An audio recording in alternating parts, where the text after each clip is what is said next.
we did know about these women. They just decided they've already accused him in the past, like Well, I'm saying that's only 20, publicly, but they 22. didn't. You got a But they whole didn't. nother 44 left, and Right, they but could say a lot of anything. them came out. But a lot of those women also came out and said that they had no issue with him. So those aren't all. These Right. aren't all people testifying. Only two more came out to testify, and both of these they already knew about.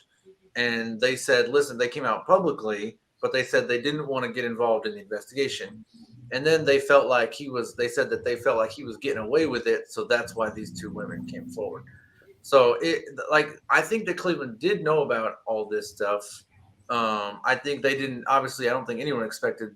Maybe they didn't expect more people to come forward. They thought like that was it, whatever. But I just feel like the NFL is dragging its feet. Like I said, I think it's a disservice to the women. I think it's a service to the Browns fans. I think it's a service to Deshaun if he's found innocent. There's a lot that's. I But I don't think think also the NFL is the in a NFL doesn't win. already know.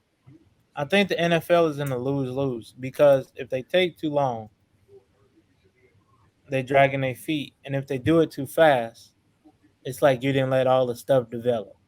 So it's really a lose-lose for the That's what I feel NFL like. as far as that Right, goes. but they should have met with Deshaun like a couple months ago. That's all I'm They saying. Like should have. I agree. before they allowed anybody to sign him, the NFL should have met with him and whatever talked But about no, his career. but that's the thing though.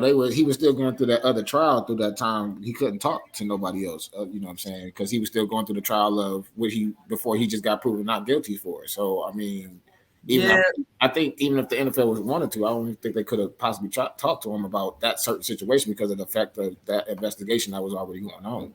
but But in I a would sense, like if he's found guilty, like they could destroy one of their own teams, right? Because people aren't going to criticize the NFL; they're going to criticize the Browns, right? And the exactly, Browns are going to take a lot of heat especially for with the something the with the NFL court of allowed. public opinion. Right. So the NFL allowed something to happen that they could have gotten out ahead of, and instead they're allowing the Browns to take all the heat for it. So I don't know. Like I just because this could destroy the Browns for the next 10 years again. That's all I'm saying. Like I feel like this I is won't necessarily say it will destroy us only because, like I said, if It would be a anything, bad look though. it will be a bad look. But like I said, it will only be a short term loss though. If you think about it, like I no. But mean, if he can't play at it all, will only be for not for a year though. That's what I'm saying. We still have him for a whole another But 4 or 5 years. I I'm think saying what you're not understanding what worst John case is scenario. saying. I'm saying It worst could case be a scenario. lot. It can get a lot worse. I completely get what he's saying, but at the end of the day, I mean that label is going to be over his head regardless if he wins or lose or not. Though I mean, let's be No, I'm real. not talking about if he And wins or loses. I'm talking about there's a slight chance. It's very small, but there's a slight chance he never plays again. And if that happens, I'm saying the Browns if could if if could they get take hurt. it that far, then I mean, I just feel like that's just going like beyond. I mean, honestly, of not letting him play football again. I mean, No, over something that he was proven not guilty for, though. Like, I mean, I yeah, just feel I'm like not that'd be debating all pretty that. hard I'm to just saying prevent. there's that chance that this could destroy Cleveland for another 10 to 12 years. Right. Now There's a you done gave small, him two hundred small and chance. fifty mil. Right. This is a I ridiculous. was, yeah. In that case, then the NFL would be destroying Cleveland. And honestly, I in agree. that case, you're I right. You're right. agree. You're right.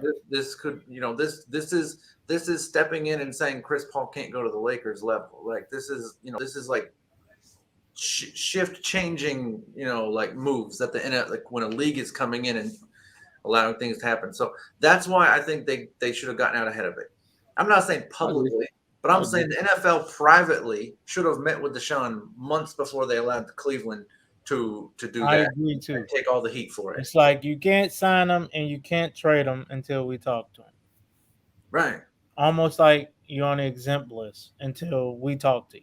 And Cleveland's at the top of that list. You know what I mean? Like, listen, okay, now that as soon as we open up the all right, boom, he's free to be signed, whatever. Cleveland had first dibs, whatever, because of previous agreements or whatever. Like, I'm just saying, like, you could do all that behind closed doors without leaking it, and instead they allowed this all to happen. I think the NFL is alone is to blame, not the Browns. But that's my opinion.